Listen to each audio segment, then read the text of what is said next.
Listo, ya está activado. Muchísimas gracias por la presentación, Said. Muchísimas gracias a todas las personas involucradas en darme la confianza de estar con ustedes. Por supuesto, a todos los que estén participando en vivo en esta sesión, como en la sesión pasada, y de entrada lo que quede grabado y la vuelvan a ver.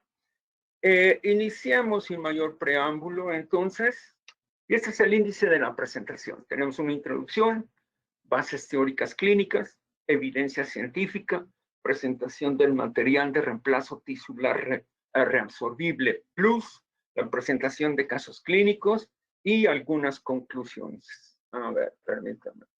Mostramos la pantalla. Espero que estemos en orden. Vamos con la siguiente diapositiva. Independientemente de la causa, la pérdida de dientes tiene secuelas clínicas, las cuales revisamos, en la sesión anterior, y vamos a hacer un breve resumen de lo que fue la sesión anterior.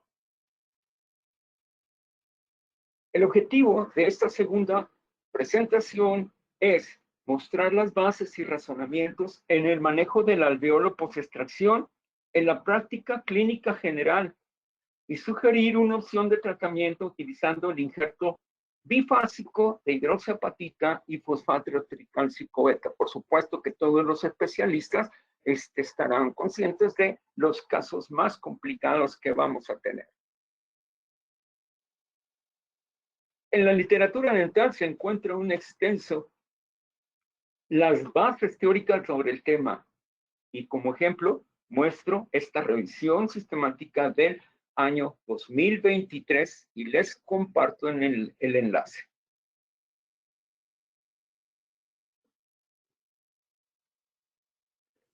Es claro, lo vimos la sesión pasada, que las consecuencias de la extracción dentaria representan una condición particular y un reto especial en la odontología restauradora convencional y en la rehabilitación oral, particularmente con el uso de los implantes dentales. Si la extracción dentaria está indicada, se pueden evitar, minimizar y o reparar las consecuencias de la pérdida de dientes, independientemente de su causa. ¿Y cuáles son las bases teóricas para resolver, enfrentar esta situación clínica? Revisando en la sesión anterior, esta es la clasificación propuesta por el doctor Cardarópoli en el año del 2021 y permite entender clínicamente el escenario que enfrentamos en el alveolo post-extracción. Si la evaluación previa, clínica y radiográfica sugieren un alveolo intacto, el tratamiento puede ser manejado en la consulta dental general. Si la condición está comprometida, el manejo implica tratamientos más complejos. Les comparto el enlace al artículo también.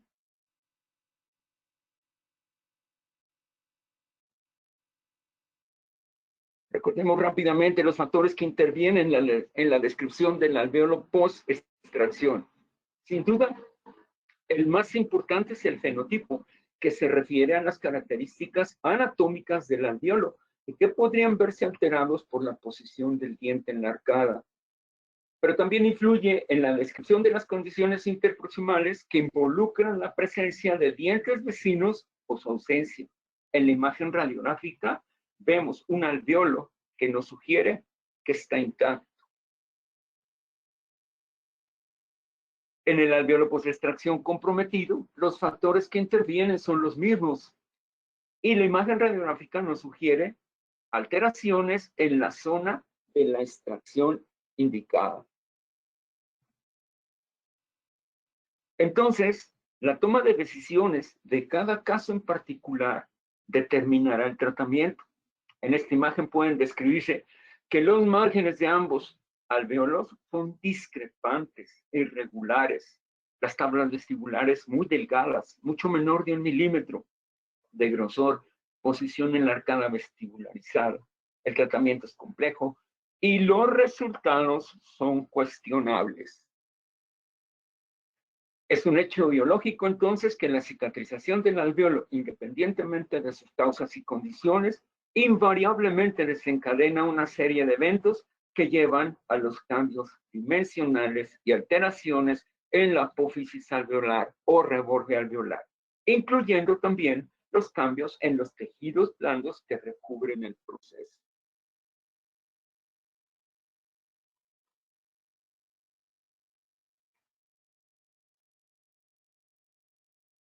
Rápidamente, recordemos, ¿existe el material ideal?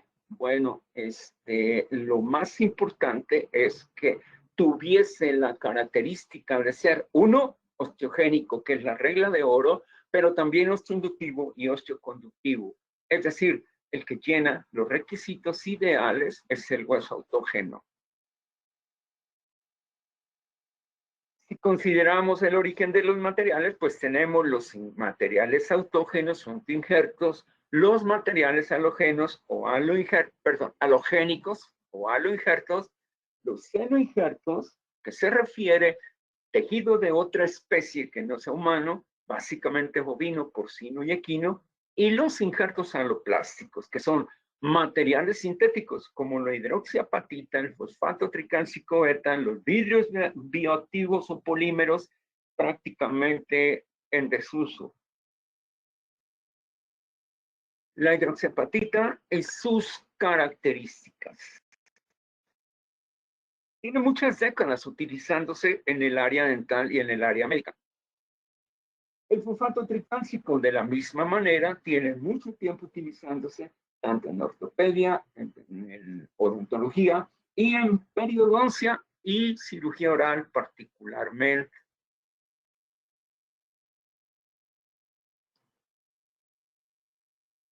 Aquí el punto importante de esta diapositiva, recordemos, es que puede ser procesado en un laboratorio donde las condiciones farmacéuticas y el mismo proceso permitan darle las características a estos dos materiales de una forma muy parecida, sino que idéntica a lo que sería el hueso en el caso de humanos, con unas porosidades, a eso se refiere, de entre el 20 al 90% y el tamaño de la partícula también. Es decir, estas características en la fabricación, en el proceso de fabricación de los materiales, le da ciertas características y condiciones biológicas que ya veremos más adelante. Ok, entonces, después de esta breve revisión, pasemos entonces a la presentación del material. Reportados como cerámicas bifásicas o cerámica bifásica de calcio fosfato, la hidroxiapatita y el fosfato tricálcico beta, combinados, han sido utilizados desde hace varias décadas con el razonamiento de utilizar las propiedades individuales de ambos materiales.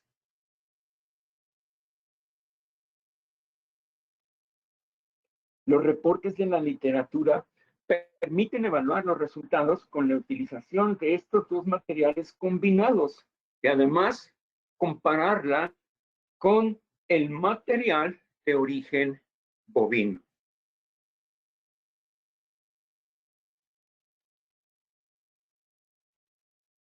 La finalidad de estos materiales de injertos aloplásticos se basa en la propiedad de osteoconducción con la subsecuente reabsorción de este material en el sitio donde se injertó y entonces un proceso acoplado que al ser sustituido el injerto al ser reabsorbido, disuelto el injerto, viene una sustitución por el hueso del hospedador.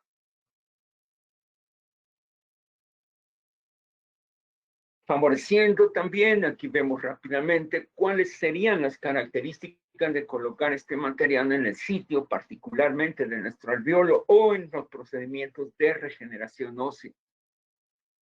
Una osteoconducción se reabsorbe por sustitución del hueso del hospedador.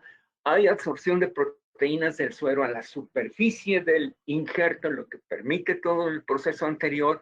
Se permite y se facilita la migración celular y la neovascularización.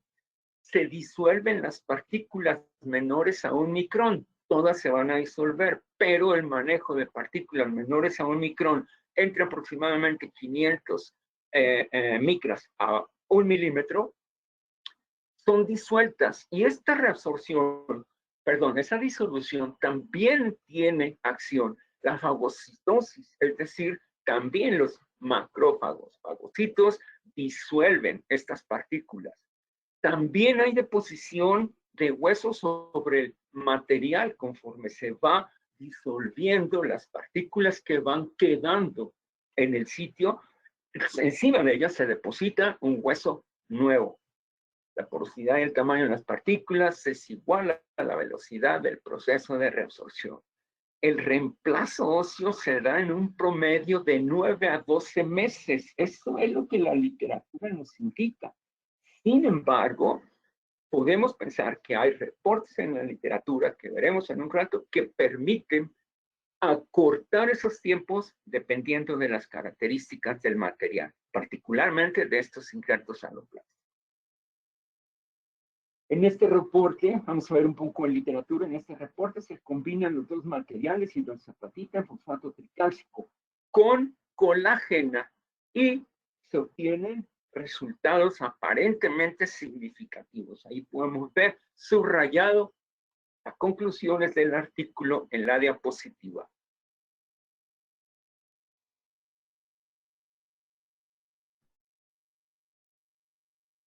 Una aplicación más en el tratamiento de complicaciones en los implantes dentales es lo que también podemos sacar de provecho de estos materiales de injerto. Y aquí tenemos este otro artículo también en donde tenemos muy claro cómo de alguna forma a 6 meses de haber hecho el procedimiento, obviamente el caso es mío, lo estoy mostrando como relación a la referencia. A los 6 meses se ven cambios tisulares favorables en los tejidos.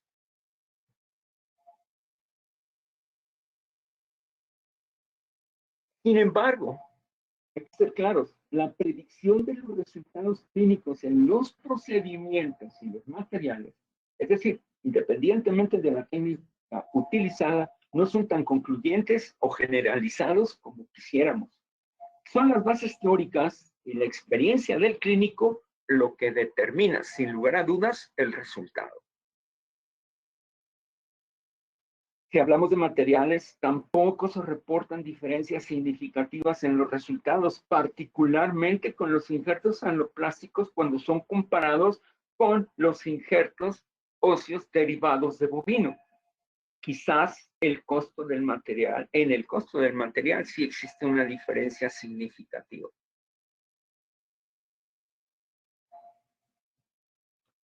Con respecto al mecanismo de acción de la hidroxapatita y el fosfato tricálcico, este reporte indica que se puede considerar que además de ser osteoconductores, es decir, servir simplemente como un andamio que va a ser reabsorbido y luego sustituido simultáneamente por hueso, también tienen la particularidad, aunque leve, de ser osteoinductores, ya que poniendo estos materiales en tejidos donde no son tejido óseo, simple y sencillamente se ven resultados de formación ósea, aunque no sería su principal acción. Y todo se debe a la liberación de los iones de fosfato y calcio en el sitio donde lo colocamos.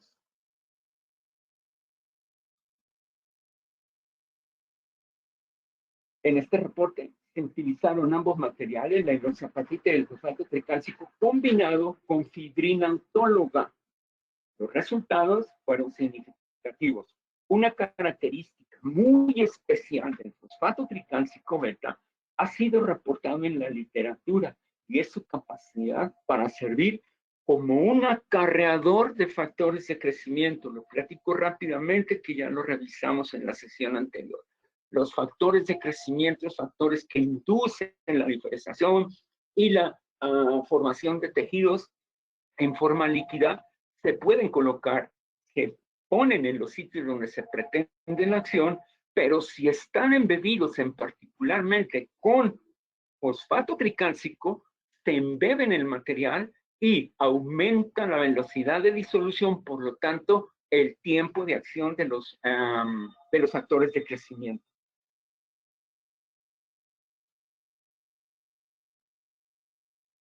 Un reporte más utilizando hidroxiapatita y fosfato tricálcico, además del concentrado plaquetario.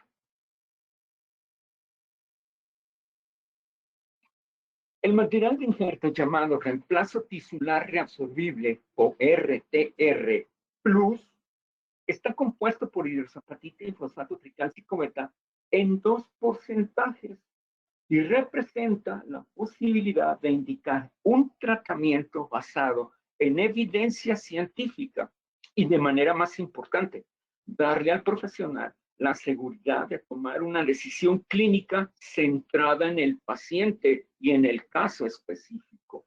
Esta tendencia en la medicina y en periodoncia y en odontología tiene un fuerte significado.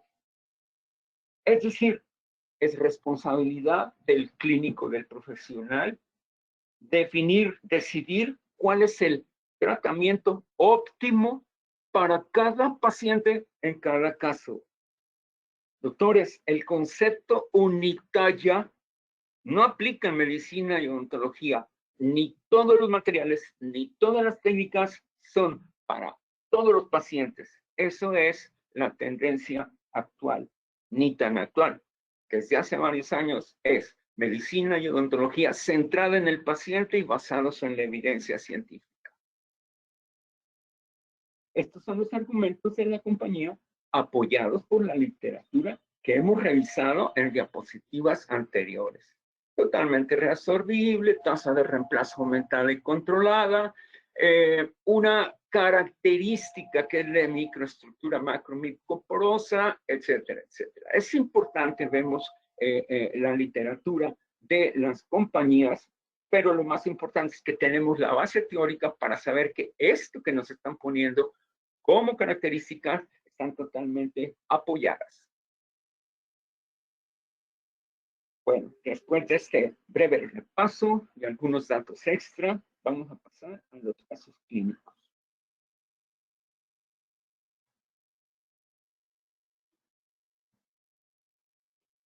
En este primer caso, la imagen radiográfica de la derecha muestra que la extracción del primer molar inferior derecho estaba indicada.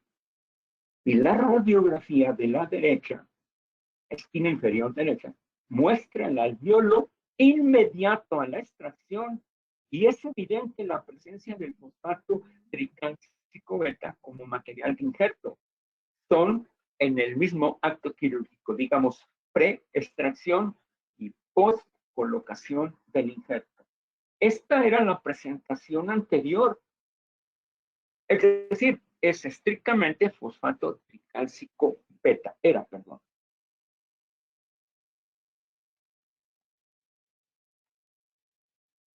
Ok, ahí vemos a 6 meses de distancia qué sucedió con el injerto de fosfato tricálcico. En la radiografía de la izquierda se observa el material ocupando el espacio del alveolo inmediato a la extracción. Y la imagen de la derecha muestra la completa sustitución del injerto de fosfato tricálcico por hueso del receptor. Nótese el aspecto óseo trabeculado, donde previamente se había colocado el material de fosfato de calcio, que fue reabsorbido y sustituido por un hueso nuevamente formado.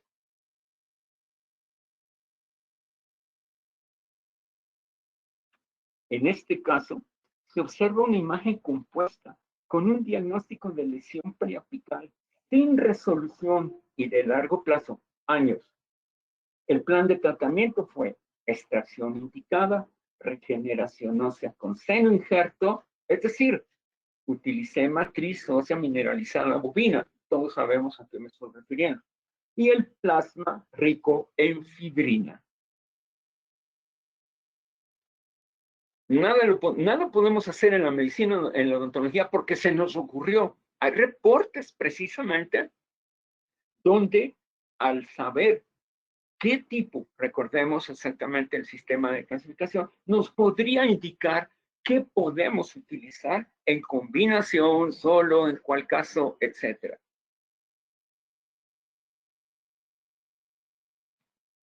Aquí tenemos el artículo, en donde perfectamente vemos la combinación de fibrina rica en plaquetas y un material sintético que fueron hidroxapatita y fosfato tricálcico. El semi-injerto mezclado con el plasma rico en fibrina, ya colocado en la lesión. Me voy a regresar una diapositiva porque hay un dato muy importante que quiero mostrarles. La flecha está indicando la perforación de la lesión hacia la cara palatina del hueso alveolar. Eso indica la flecha, se me pasó. Vamos entonces hacia adelante. Ahí vemos ya entonces el material colocado y la posterior sutura. Este caso es muy particular porque en esta imagen compuesta vemos en la parte superior la cicatrización a 6 meses del procedimiento de extracción injerto. En la imagen del medio vemos el procedimiento alterno que se le sugirió al paciente, que fue una corrección de los márgenes discrepantes, márgenes gingivales discrepantes. Y en el inferior, la prótesis removible temporal que cubrió la ausencia de dientes durante todo ese tiempo. El paciente se tomó la libertad, como cualquier paciente, de estar a gusto, contento en una prótesis inmediata removible de acrílico con ganchos tipo ortodoncia. El paciente estaba encantado y se tardó un tiempo en tomar la decisión. Obviamente el plan original era sustituir el diente con un implante. Y aquí vemos la cicatrización a 12 meses.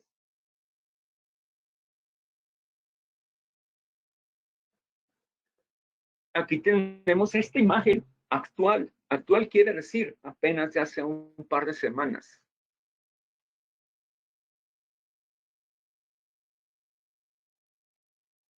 La radiografía, esta radiografía que estamos viendo, es la radiografía actual. La imagen clínica y la radiografía son actuales, es decir, a 12 meses de distancia del procedimiento. Y algo muy importante que tendremos que evaluar, porque así tiene que ser, vean la radiografía del lado izquierdo, que es inmediata a la extracción y la colocación del material en toda la zona del defecto. Y nos pasamos a 12 meses en la radiografía del lado derecho y observamos que aún persiste el material de injerto, el seno injerto bovino, material bovino. Es decir, en este proceso, en el proceso de obtención característica del material de seno injerto, la reabsorción es lentísima. Esas partículas quedan total y absolutamente embebidas en un tejido nuevo que es hueso, tejido conectivo, pero durarán, y la literatura reporta, años después aún persisten. Y en esta diapositiva mostramos precisamente la diferencia que hay entre un material como fue el fosfato tricálcico beta, reabsorbible y sustituido por el hueso. Después de unos meses, 6 meses, ya no vemos evidencia del material, pero sí hueso nuevo, a diferencia del seno injerto bovino, que pueden pasar años y la literatura reporta que ahí están los pequeños gránulos sin ser reabsorbidos. No están haciendo daño, pero el material queda en el sitio. Revisemos el primer caso clínico con el RTR+. Más de 9 meses, no tengo certeza, recibí las muestras de la nueva presentación de este material de reemplazo titular de Resortive Plus, que es el nombre comercial del injerto bifásico. En este caso de periimplantitis, el tratamiento fue con la presentación de 40% de fosfato tricálcico, 60% de hidroxiapatita, con el razonamiento de una tasa de sustitución del material mucho mayor debido al mayor porcentaje de hidroxiapatita, lo cual permitiría la reparación de la lesión ósea resultante alrededor del implante. Ahí tenemos la imagen radiográfica con la evidente lesión.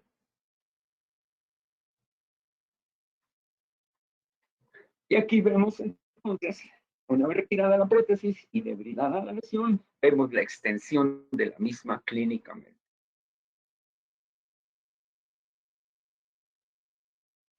Y aquí vemos la cicatrización a 4 meses de distancia, con su tornillo de cicatrización, obviamente. Y allí tenemos la radiografía, lo cual sugiere una resolución de la lesión. Doctores, no necesariamente, hago la aclaración, el material lo recibí hace varios meses y solamente cuando encontré el caso indicado para uno y otro fue cuando lo utilicé.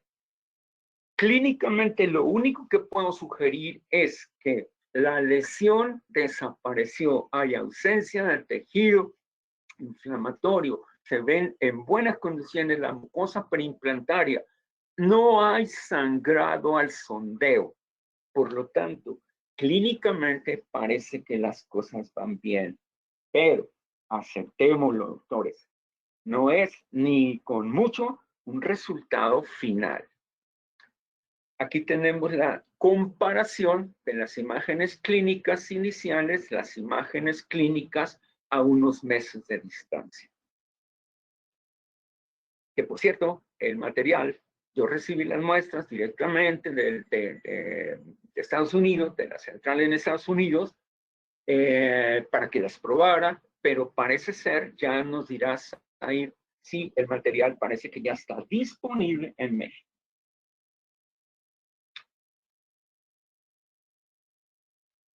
Veamos entonces el segundo caso. En este caso, el material que utilizamos, ahí está la fecha en la imagen previa. Imagen de la tomografía inicial, confirmando la gravedad de las lesiones endoperio-prótesis implantes en la región anterior. Y del resto en la boca no hablamos porque hay mucho que hacer. Y aquí hay un punto muy importante. En esa tomografía previa al tratamiento, a tomar decisiones de tratamiento, observamos un implante. Ese implante es perfectamente claro que está en la fosa nasal. Hubo una perforación y está sobre la mucosa de la fosa nasal. Su posición no es ni con mucho la ideal. Aquí vemos, habiendo quitado la prótesis, tanto del implante como del diente, de los dos dientes, de uno de los dientes, el central, el 21, y la corona en el 22. Esta es la imagen previo a las extracciones, lo cual nos confirma clínicamente que el implante no está en su mejor posición.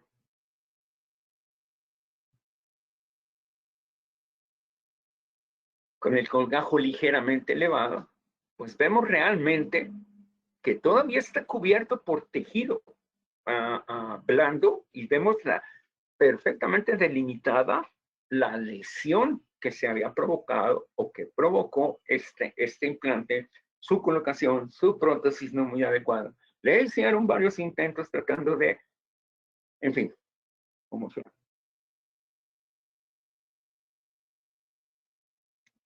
Esta es la imagen con el material que utilicé. Colocación de injerto bifásico en los alveolos, post-extracción. Pero tomé una decisión muy importante. Yo la tomé. Y es la de mantener el implante que se había colocado previamente por el otro dentista debido a las siguientes consideraciones clínicas. La remoción de este implante implicaría una situación complicada debido a la posición vestibularizada, lo que llevó a una pérdida total de la tabla vestibular. Pero además el implante está colocado en el piso, sale sobre el piso de la fosa nasal. Si intentamos quitar este implante, lo único que vamos a tener es un defecto óseo severo posterior a esa remoción, con una alta morbilidad y la posibilidad de complicaciones extra. Mi decisión clínica fue, hey, dejémoslo donde está, veamos si es posible mantenerlo, si no sumergido, por lo menos estabilizado en su sitio y tratar de evitar consecuencias mayores.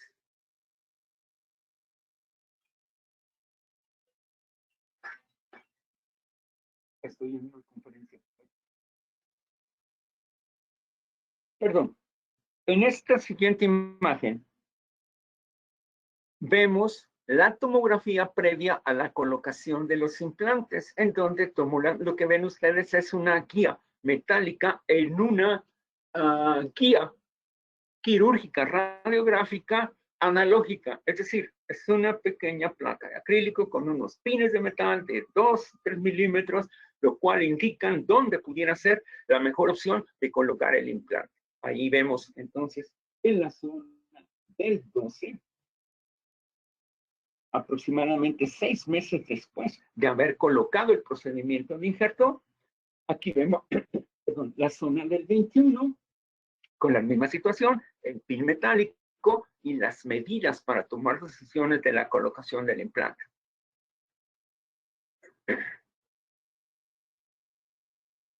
Estoy un poco perdido, denme un momento, ojalá que sí. Ok, y aquí observamos, confirmamos la posición intranasal de la porción más apical del implante que se había colocado previamente. Unos meses, insisto, 6 meses después, el 5 de diciembre del 23, 5 meses posterior al injerto, estos son los resultados clínicos. Yo había tomado y sigo pensando que fue mi mejor decisión no tocar, no sacar, no quitar, no remover el implante, sino tratar de minimizar los daños que se habían presentado con el material de injerto. Ahí lo que vemos es un botón de cicatrización, pero es un pilar que simplemente se recortó hasta la altura de el tejido perimplantario para lograr que se quede ahí estable y sin complicaciones.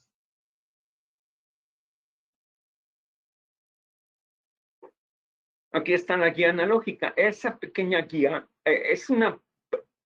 tiene una porción acrílica en el paladar y la porción del frente es la simulación de los dientes, en donde se hicieron 2 perforaciones, donde se pusieron los pines de metal. Esos pines los retiro en el momento quirúrgico y son las fresas guías, son las que me van a indicar en esa guía dónde voy a colocar los implantes.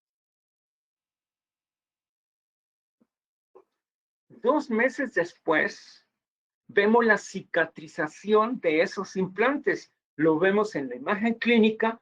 Les recuerdo, los implantes, la tomografía me indicó dónde, cómo, la dirección, posición de los implantes. Ya se corregirá protésicamente, eso no hay ningún problema.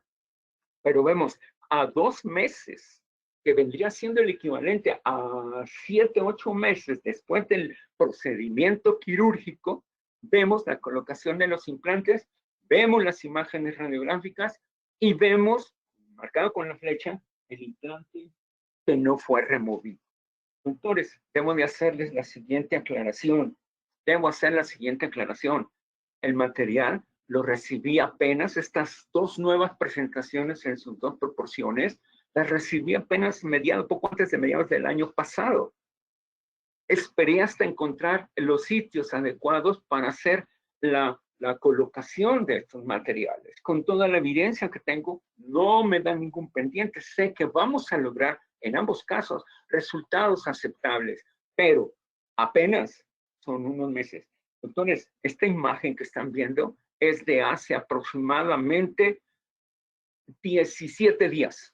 Esa radiografía y esa foto están tomadas hace 17 días, más o menos. Conclusiones, vamos muy a tiempo.